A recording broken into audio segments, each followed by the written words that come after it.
अस्सलाम वालेकुम। प्रोग्राम खौफनाक वाक़ियात के नए एपिसोड में खुशामदीद। उम्मीद है आप जहाँ भी होंगे खैरियत से होंगे। आज के कुछ सच्चे खौफनाक वाक़ियात हैं जो मैं आपकी समाज तक पहुँचाऊँगी। और अगर आप मुझे अपने सच्चे खौफनाक वाक़ियात भेजना चाहते हैं तो मुझे व्हाट्सएप या इंस्टाग्राम पर भेज सकते हैं। नए आने वाले लिसनर से गुजारिश है कि मेरे चैनल को सब्सक्राइब कर दें। तो बढ़ते हैं आज के खौफनाक वाक़ियात की तरफ। आज का पहला वाक़या थोड़ा अजीब है और ऐसे वाक़यात बहुत कम सुनने को मिलते हैं। और ये वाक़या अपने आप में एक मिस्ट्री भी है जिसकी वजह से एक बंदे की ज़िंदगी चली गई। आज का जो वाक़या मैं आपको सुनाने जा रही हूँ वो हमें रेहान साहब ने कराची से भेजा है। तो आगे का वाक़या मैं आपको रेहान की ज़बानी सुनाऊँगी। अस्सलाम वालेकुम, मेरा नाम रेहान है और मैं नाज़िमाबाद 7 नंबर पर रहता हूँ। दरअसल जो वाक़या मैं आपको बता रहा हूँ ये मेरी खुद की आप बीती है और ये आज से तकरीबन 12 से 13 साल पुराना वाक़या है। दरअसल 10-12 साल पहले मेरी सिस्टर इन लोग की शादी थी। दरअसल आपको पता ही है शादी वाले घर में मस्ती धमाल तो होता ही है और लेट नाइट तक गाने बजाने होते हैं। तो मैं भी अपनी वाइफ को फंक्शन अटेंड करने के लिए अपने ससुराल जाया करता था। मेरा ससुराल महमूदाबाद में है। तो एक दिन जब मैं अपने ससुराल से बेगम को घर वापस ला रहा था तो मुझे रास्ते में ब्रिज के नीचे एक औरत खड़ी हुई नजर आई। और ये वही ब्रिज है जो शारे फैसल बलोच कॉलोनी में है। और आज से 10-12 साल पहले वो इलाका बहुत सुनसान और वीरान हुआ करता था। ये वही ब्रिज है जो इकरा यूनिवर्सिटी की तरफ निकलता है। और ताज्जुब की बात तो ये थी कि उस वक्त रात के 2:30 बज रहे थे और उस औरत को देखकर ऐसा लग रहा था कि जैसे कोई तकरीब अटेंड कर कर आई हो। बहुत तैयार और सजी हुई थी।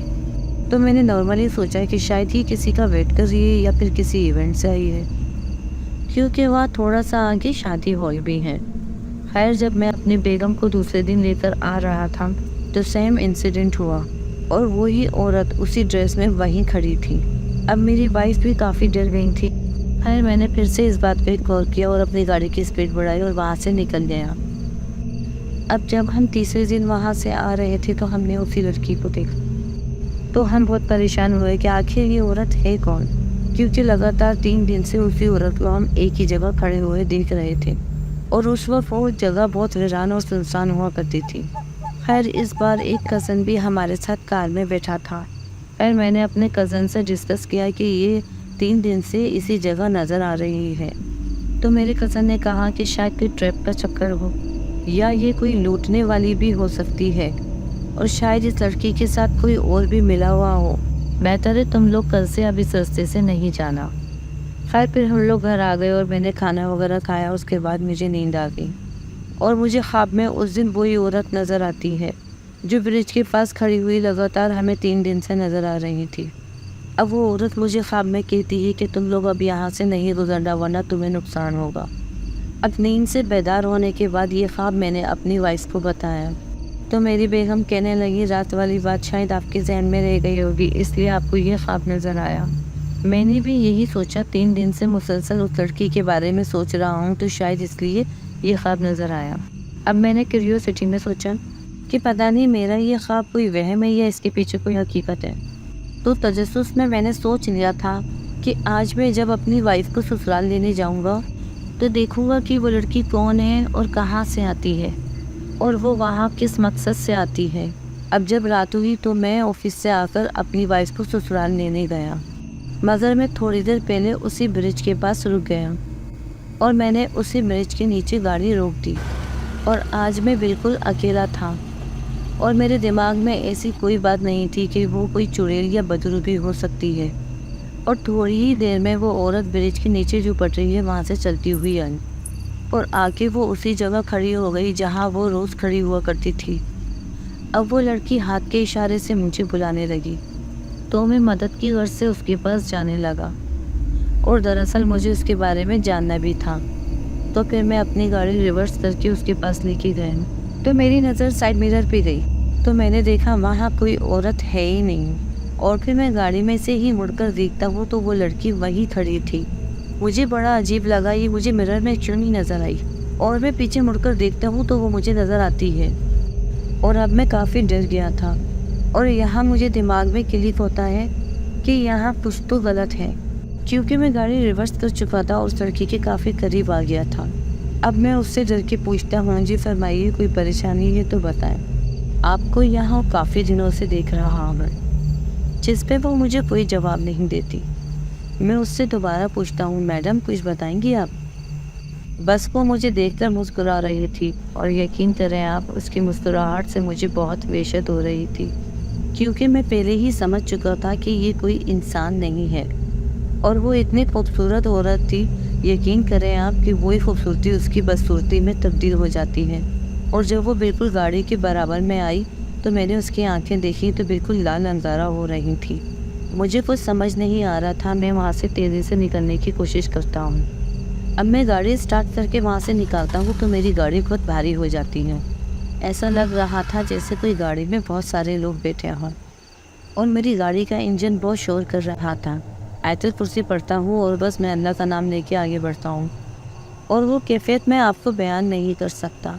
मेरे हाथ पाँव कँपा जाते हैं और मैं फिर पीछे मुड़कर नहीं देखता और थोड़ी दूर जाने के बाद मेरी गाड़ी नॉर्मल हालत में आ जाती है और मैं जैसे तैसे अपने ससुराल अपनी बेगम के पास जाता हूँ।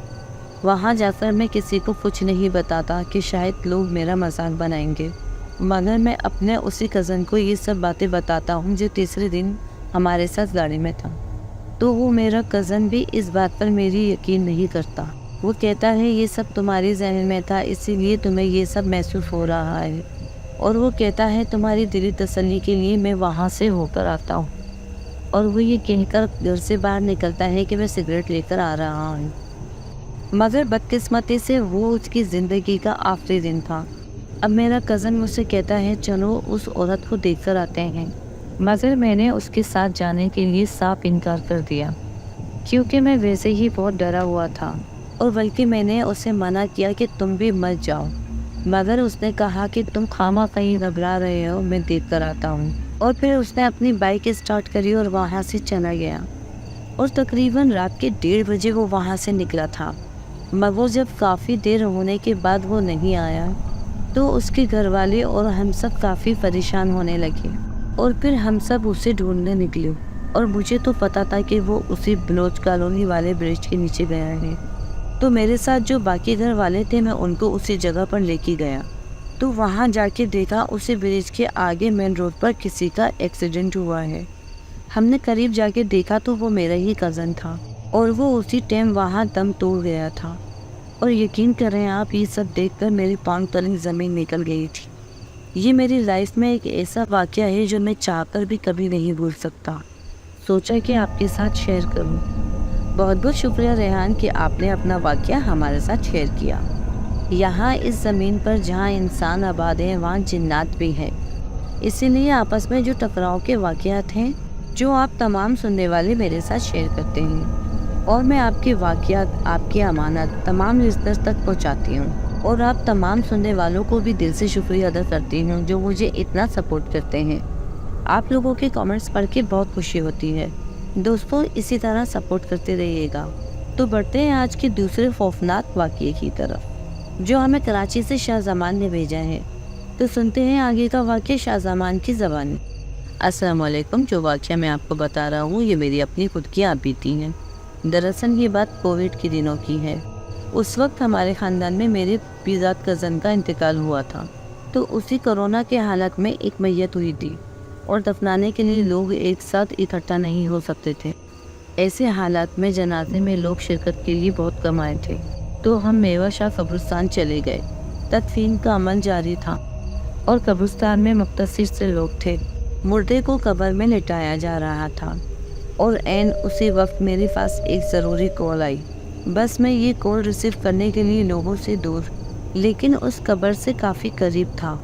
उसी दौरान कॉल पे बात करते हुए मुझे किसी ने पीछे से थपथपाया, जैसे कि मुझे कोई बुला रहा हो। मगर मैंने पीछे मुड़कर देखा तो वहाँ कोई भी मौजूद नहीं। बस मैंने पीछे मुड़कर देखा ही था कि किसी ने मेरे कान में फूंक मारी। वो इतनी गर्म थी कि ऐसा लग रहा था जैसे किसी ने गर्म हवा चलाई हो, और इतनी तेज़ मेरे कानों में फूंकी गई थी कि कोई वो कुदरती हवा नहीं थी। बाकायदा तौर पर वो एक फूंक थी जिसकी वजह से मेरे हाथ से मोबाइल भी छूट गया था। वे परेशान होकर इधर उधर देखने लगा, लेकिन वहाँ पास कोई भी नहीं था। एन उसी वक्त जैसे ही यह हादसा पेश आया, फौरी तौर पर मुझे किसी के चलने की आवाज़ आई और एक दरख्त बहुत बुरी तरह से हिला। ऐसा लग रहा था जैसे किसी ने हाथों से झिंझोड़ा हो या किसी ने फूंक मारी हो और वापस उस दरख्त में भाग गया हो, क्योंकि मुझे उस वक्त किसी के कदमों की आहट सुनाई दी थी, मगर मुझे उस तरफ कोई नज़र नहीं आ रहा था। मैं फ़ौरन उसी वक्त समझ गया कि जहाँ मैं खड़ा हूँ वो किसी की गुज़रगाह है, किसी मखलूक जिन्नात की गुज़रगाह हो सकती है। इसीलिए मैं फ़ौरी वहाँ से हट गया। अल्लाह का शुक्र है कि वो जो भी कोई मखलूक थी, ना तो उसने मुझे आसिफ ज़िदा करा और ना ही कोई नुकसान पहुँचाया। बस यही मेरा एक शॉर्ट सा वाक़या था जो मैंने आपके साथ शेयर किया। शाहज़मान, बहुत शुक्रिया आपका, आपने अपना वाक़या हमारे साथ शेयर किया। याद रखिए, किसी भी कब्रिस्तान जाने से पहले दुआ या आयतुल कुर्सी ज़रूर पढ़ लिया करें। इस मेवाशाह कब्रिस्तान के बारे में आप तमाम सुनने वाले जिनका ताल्लुक़ कराची शहर से है यकीनन जानते होंगे कि वहीं पर एक गोशे में एक यहूदियों का एक ऐसा कब्रिस्तान आबाद है जो काफ़ी सालों से बंद है। उस हिस्से में मुसलमानों को जाने की इजाज़त नहीं है। जानवर तो वहाँ पर नज़र आते हैं पर इंसान हरगिज़ नहीं। एक वक्त था जब कभी ये आबाद था। 80 की दहाई में वहाँ एक मुर्गा लाया गया था दफनाने के लिए। उसके बाद से आज तक वहाँ किसी को दफनाया नहीं गया। ये पाकिस्तान का पहला वो कब्रिस्तान है जिसे बनी इसराइल का कब्रिस्तान भी कहा जाता था, लेकिन उसके बाद से आज तक इसका कोई नाम नहीं। आसपास के लोगों ने इस कब्रिस्तान के बारे में काफ़ी बातें की हैं। वहाँ के रिहायशी बताते हैं, कहा कि हम जब भी मेवाशाह कब्रिस्तान आते हैं, हम सिर्फ इसी कब्रिस्तान के हिस्से में आते हैं जहाँ मुसलमानों की कब्रें हैं, लेकिन एक कोना ऐसा भी है जो बिल्कुल वीरान और पुरअसरार है, जहाँ पर सिर्फ यहूदियों की कब्रें बनी हुई हैं जो बहुत पुरानी हैं, और उन कब्रों पर यहूदियों की उसी अब्रानी ज़बान की लिखाई मौजूद है। वहाँ के मुकामी और रिहायशी लोगों ने कुछ ऐसी बातें बताई हैं इस पुरअसरार हिस्से के बारे में कि जब आम लोग सुने तो वहाँ से गुजरे भी ना। वहाँ के गोरकंद कब्र बनाने वाले ने कहा कि मेवाशाह कब्रिस्तान में अक्सर वहाँ एक कोने की तरफ 3-4 लोग नज़र आते हैं जो दायरा बनाकर बैठे हुए होते हैं, और हैरान कर देने वाली बात तो ये होती है कि सबके लिबास सियाह होते हैं। ये वही यहूदियों की कब्रिस्तान में दाखिल होने की जगह है जहाँ वो पुरअसरार लोग नज़र आते। एक जगह जो काफ़ी सालों से बंद हो और ऊपर से वो एक कब्रिस्तान। किसी ऐसे पुरअसरार इंसान का नज़र आना ताज्जुब से कम नहीं। इतने सालों से बंद होने के बाद उस जगह की वीरानगी का अंदाज़ा आप खुद भी लगा सकते हैं कि ये कितनी खौफनाक जगह होगी। और उस गोरकन ने कहा कि आए दिन यहाँ बिल्लियों का हॉल नज़र आता है और अक्सर लोग यहाँ से उड़ती हुई चीज़ भी देखते हैं, मगर लोग ये गुमान करते हैं कि हो सकता है तो कोई चमगादड़ हो, मगर इतने बड़े चमगादड़ नहीं होते। और ये सब जानवर दिन में बिल्कुल नज़र नहीं आते, और रात में वहाँ से किसी के रोने और चीखने की आवाज़ें भी आती हैं। अल्लाह बेहतर जाने वो कौन सी ऐसी मखलूक है जो वहाँ बसती है। ये था एक शॉर्ट सा वाक़या जो हमारे लिस्टर ने भेजा था, और फिर इस कब्रिस्तान के बारे में मैंने रिसर्च करके कुछ मालूमात हासिल की जो मैंने आप लोगों के साथ शेयर की। बहुत शुक्रिया आप तमाम सुनने वालों का जो मेरी कहानी सुनते हैं। अपने वालिदैन का बहुत ख्याल रखें। दुनिया में वालिदैन जैसी नेमत किसी किसी को ही नसीब होती है, और अगर वो बुढ़ापे तक आप पहुँचे तो उन्हें उफ तक ना करें। नमाज़ पढ़ते रहें, पाकीज़गी और तहरत का खास ख्याल रखें, क्योंकि मौत इंसान को कभी भी ढूंढ सकती है और वक्त तो मुकर्रर है। अपना और तमाम अहलो अयाल का ख्याल रखें, और मुझे और मेरे घर वालों को अपनी दुआओं में ज़रूर याद रखिएगा। अगर ऐसे ही सच्चे खौफनाक वाक़यात आप सुनना पसंद करते हैं तो मेरे चैनल को सब्सक्राइब करें और बेल आइकन को प्रेस कर दें ताकि मेरी नई आने वाली वीडियो आप तक बआसानी पहुंच जाए। और वीडियो अच्छी लगी तो लाइक और शेयर ज़रूर करिएगा। ज़िंदगी रही तो इंशाअल्लाह फिर मुलाकात होगी। तब तक के लिए इजाज़त चाहती हूँ। अल्लाह हाफिज़। अल्लाह निगहबान।